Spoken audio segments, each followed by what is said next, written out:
अस्सलाम वालेकुम dear students, उम्मीद है आप सब लोग खैरियत से होंगे। डियर स्टूडेंट्स, इससे पहले हमने एमीटर, वोल्ट मीटर और ओहम मीटर पढ़ा है और आज का हमारा जो टॉपिक है वो है एवोमीटर।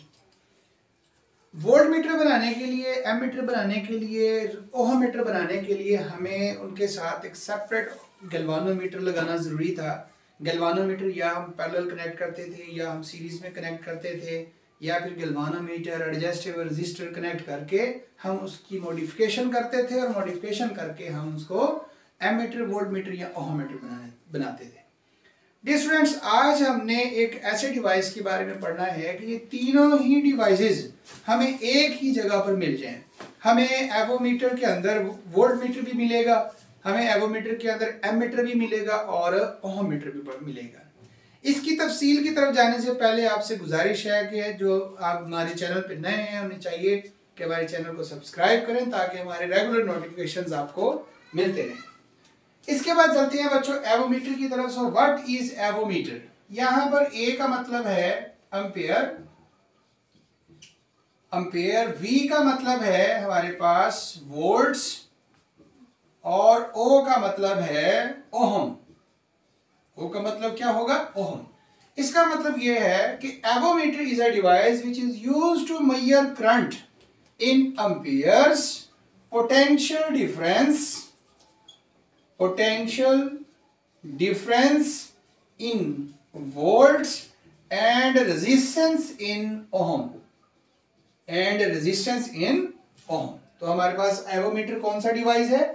ऐसा डिवाइस है जो करंट को किस में मेजर करेगा? एम्पियर्स के अंदर। जो पोटेंशियल डिफरेंस को किस में मेजर करेगा? वोल्ट्स के अंदर। रेजिस्टेंस को किस में मेजर करेगा? एवोमीटर्स के अंदर मेजर करेगा। तो एवोमीटर आपके पास एक ऐसा डिवाइस हुआ जो रेजिस्टेंस, जो करंट, जो पोटेंशियल डिफरेंस, इन तीनों चीजों को एट अ टाइम मेजर करने की एबिलिटी रखता है। अब बच्चों ये कैसा होता है, इसका स्ट्रक्चर कैसा होता है वो बनाते हैं। 3 मेन पार्ट्स होते हैं इसके। जैसे हम एक ये पार्ट बना रहे हैं, ये हमारे पास है वोल्टेज मेजरिंग पार्ट, मतलब ये वोल्टेज मेजरिंग पार्ट आ गया हमारे पास। इसी तरह से दूसरा पार्ट हमारे पास होगा करंट मेजरिंग पार्ट।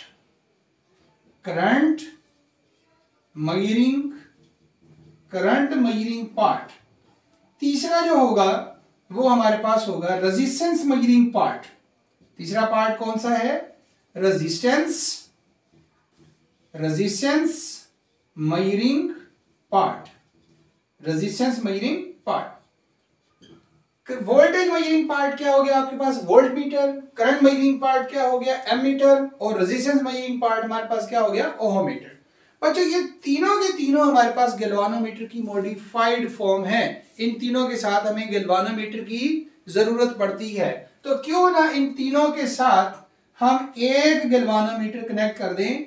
जिस तरह से ये हमने यहां पर एक गैल्वानोमीटर जो है इधर लगा देते हैं। ये हमारे पास गैल्वानोमीटर की मीटर मोमेंट, और ये आपके पास इन तीनों के साथ जो है अब ये गैल्वानोमीटर कनेक्टेड है। इस पॉइंट को हम नाम दे देते हैं Y का और इस पॉइंट को हम नाम दे देते हैं X का। जिसकी भी मेजरमेंट करनी होती है उसे हम इस XY के क्रॉस कनेक्ट कर देते हैं। ओके जी, इनको नाम दे देते हैं, ये हमारे पास इसको नाम दे देते हैं X1 का, इसको नाम हम दे देते हैं X2 का, इसको नाम दे देते हैं X3 का। तो बच्चों इसी तरह से हमारे पास एक स्विच होता है जिसे कहा जाता है फंक्शन सेलेक्टर स्विच, FS। ये FS आपके पास क्या है?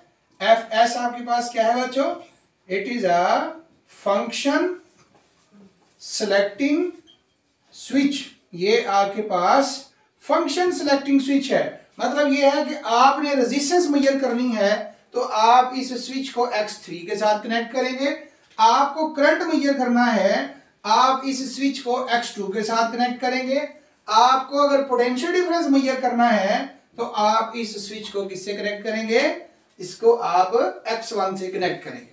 तो ये हमारे पास बच्चों के तीनों कंपोनेंट्स एक ही सर्किट में हासिल करते हैं।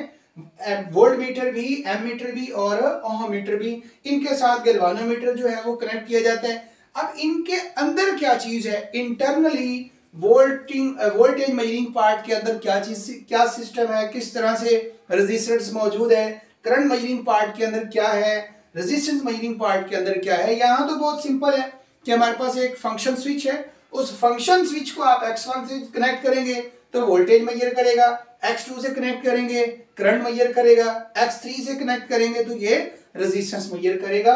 तो अब हमने वन बाय वन देखना ये है, आया कि इस फंक्शन स्विच को x1 से जोड़ देंगे तो क्या होगा, x2 से जोड़ देंगे तो क्या होगा, और x3 से जोड़ देने से क्या होगा। तो ये वन बाय वन अब हम इनको डिस्कस करते हैं और साथ में हम इनके इंटरनल स्ट्रक्चर जो है वो भी ड्रा करते हैं कि वोल्टेज मेजरिंग पार्ट के अंदर जो है वो क्या चीज मौजूद है।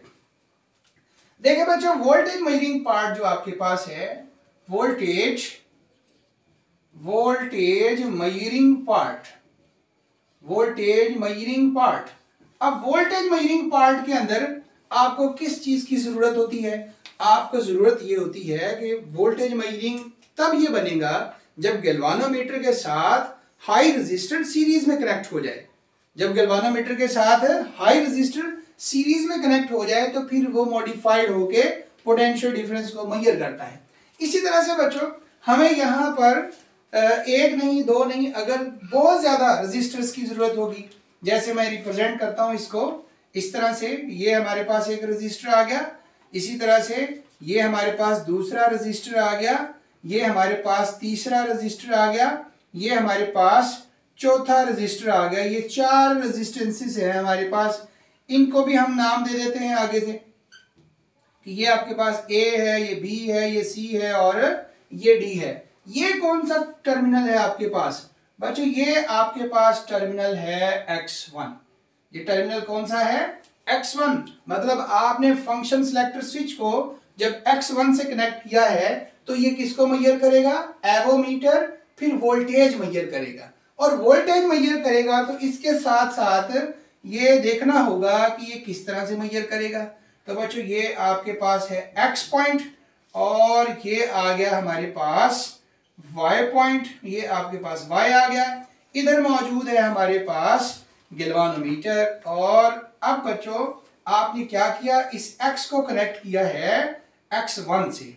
X को आपने किससे कनेक्ट कर दिया है, X1 से। जब आप X को X1 से कनेक्ट करते हैं तो ये पोटेंशियल डिफरेंस मेजरिंग पार्ट बन जाता है, ये वोल्टेज मेजरिंग पार्ट बन जाता है। तो बच्चों यहाँ पर एक और स्विच होता है, एक और स्विच होता है जिसे RS से रिप्रेजेंट करते हैं। और ये जो RS है ये आपके पास है रेंज सिलेक्टर स्विच।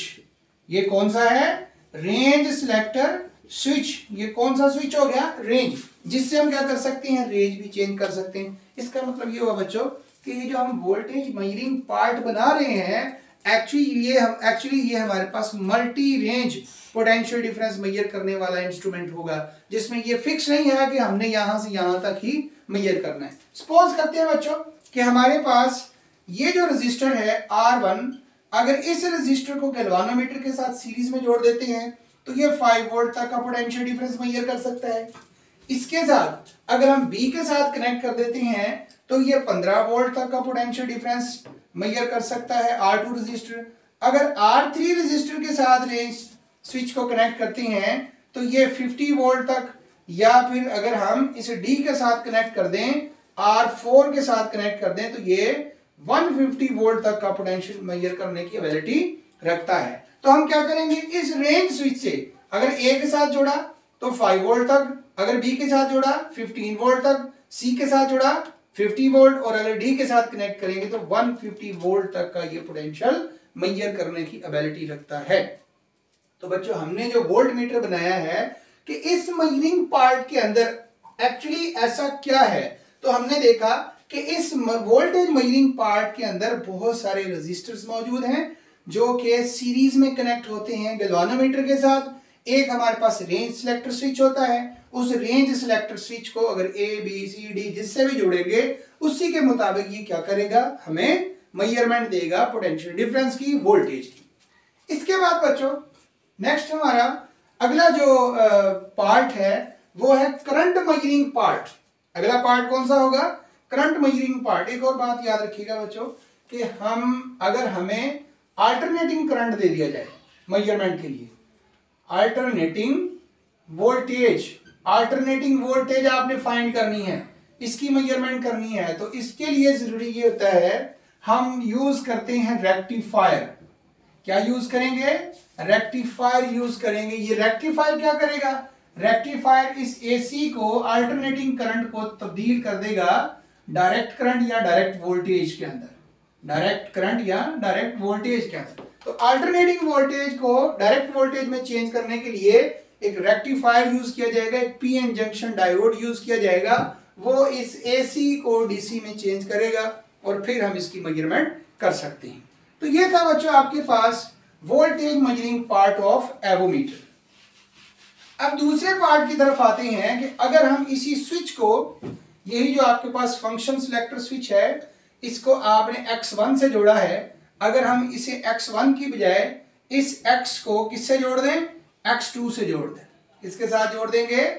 X2 के साथ। तो ये हमारे पास क्या बन जाएगा? ये अब हमारे पास बनेगा करंट मेजरिंग पार्ट। कौन सा पार्ट बनेगा? Current measuring part. मतलब अब ये हमें करंट्स को मेजर करके देगा एम्पेयर्स के अंदर, करंट को एम्पेयर्स के अंदर मेजर करके देगा। अच्छा, इसमें क्या होगा? इंटरनल, अब इसके अंदर ऐसा कौन सा सर्किट है जिससे ये करंट की मेजरमेंट करेगा? बच्चों, तो इसमें भी हमारे पास क्या होता है? इसमें भी हमारे पास नंबर ऑफ रेजिस्टर्स होते हैं, लेकिन हमने ये पढ़ा था कि गैल्वानोमीटर को एमीटर में चेंज करने के लिए क्या जरूरी था कि गैल्वानोमीटर को आप एमीटर में तब चेंज कर सकते हैं जब आप एक स्मॉल रेजिस्टर को गैल्वानोमीटर के साथ कैसे जोड़ेंगे? पैरेलल जोड़ेंगे।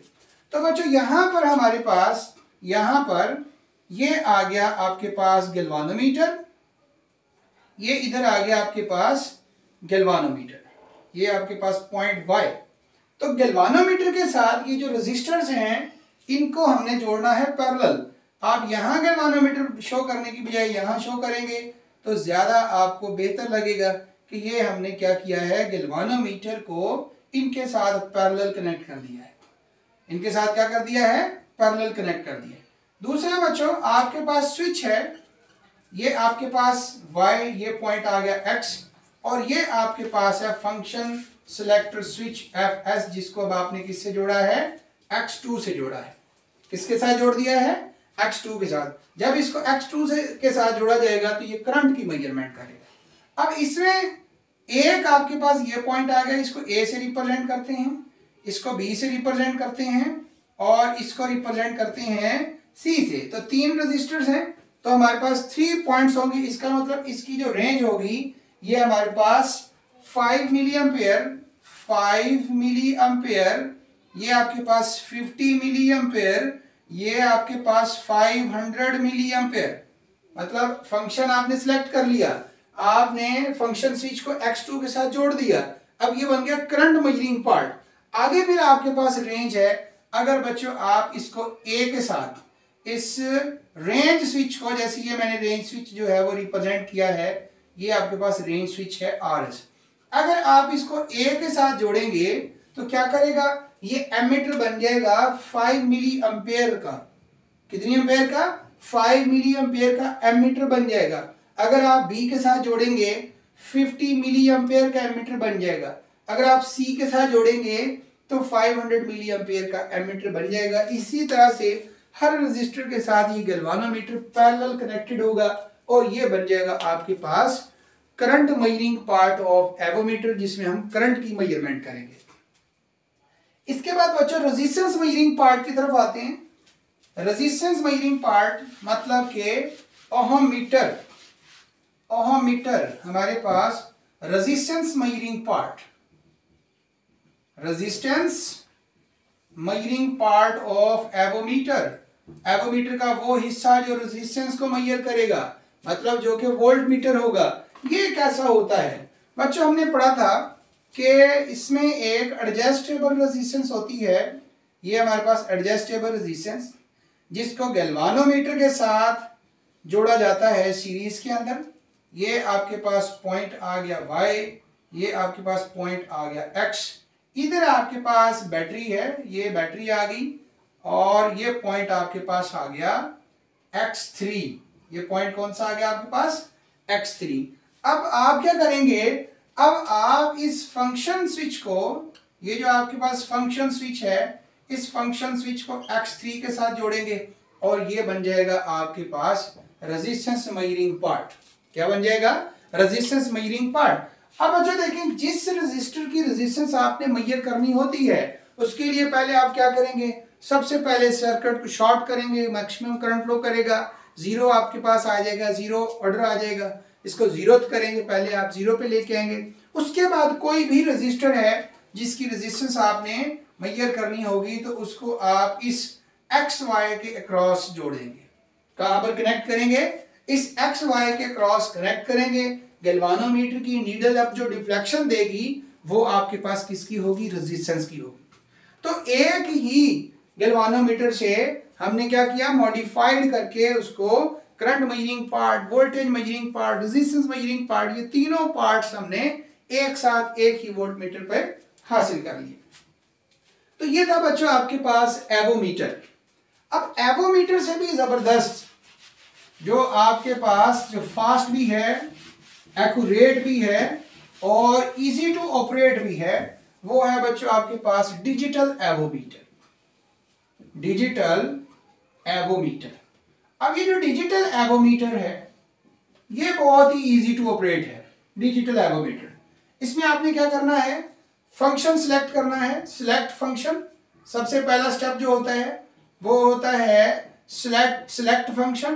फंक्शन सिलेक्ट करेंगे और जिसकी भी मेजरमेंट कर रहे हैं, रेजिस्टेंस की कर रहे हैं, पोटेंशियल डिफरेंस की कर रहे हैं या करंट्स की कर रहे हैं, तो आपने पहले फंक्शन को सिलेक्ट करना है, फिर सिलेक्ट रेंज, फिर आपने रेंज सिलेक्ट करनी है कि कहां तक की मेजरमेंट आपको चाहिए है, और फिर आप क्या करेंगे, कनेक्ट एवोमीटर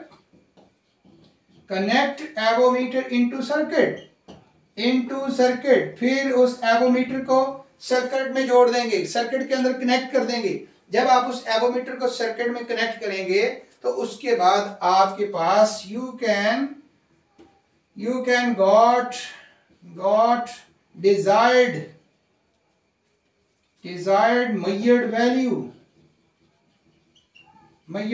जो आपको वैल्यू चाहिए है, जो आप मेजर कर रहे हैं वो वैल्यू आपके पास आ जाएगी। यहां पे लिख दें, find measured value, find current, find resistance, find potential difference, voltage, ये सारी मेजरमेंट आप कर सकते हैं। डिजिटल एवोमीटर का जो फायदा ये है कि डिजिटल एवोमीटर हमें किसके अंदर देती है, डिजिट्स के अंदर मेजरमेंट दे देती है, डिजिट्स के अंदर। तो मतलब ये है कि जो एनालॉग और डिजिटल, इन दोनों के अंदर डिफरेंस यही है कि एनालॉग के अंदर मेजरमेंट हमें करनी पड़ती है, बाकायदा उसमें देखना पड़ता है, जो उसका फिक्स्ड स्केल होता है उसको भी देखना पड़ता है। लेकिन जो डिजिटल आपके पास जितने भी मीटर्स होते हैं उन पर जो डिस्प्ले होता है, 7 सेगमेंट डिस्प्ले, जिस पर वो नंबर्स बने होते हैं, जैसे ये डिजिटल वॉचेस भी हैं, घड़ियां भी हैं, तो उन पे क्या होता है, आप जस्ट देखते हैं और डिजिटल वैल्यू फौरन से आपके सामने आ जाती है। तो डिजिटल एवोमीटर जो है एक्यूरेट भी है, इजी टू ऑपरेट भी है, इसको यूज करना भी बहुत आसान है और मेजरमेंट भी हमें बिल्कुल सही देता है। ओके जी, लो डियर स्टूडेंट्स, आपका चैप्टर 14 भी कंप्लीट हो गया। इंशाल्लाह इसके बाद हम एक्सरसाइज पर आएंगे, इसके शॉर्ट क्वेश्चंस और न्यूमेरिकल डिस्कस करेंगे। आज के लिए इतना ही काफी। अल्लाह हाफिज।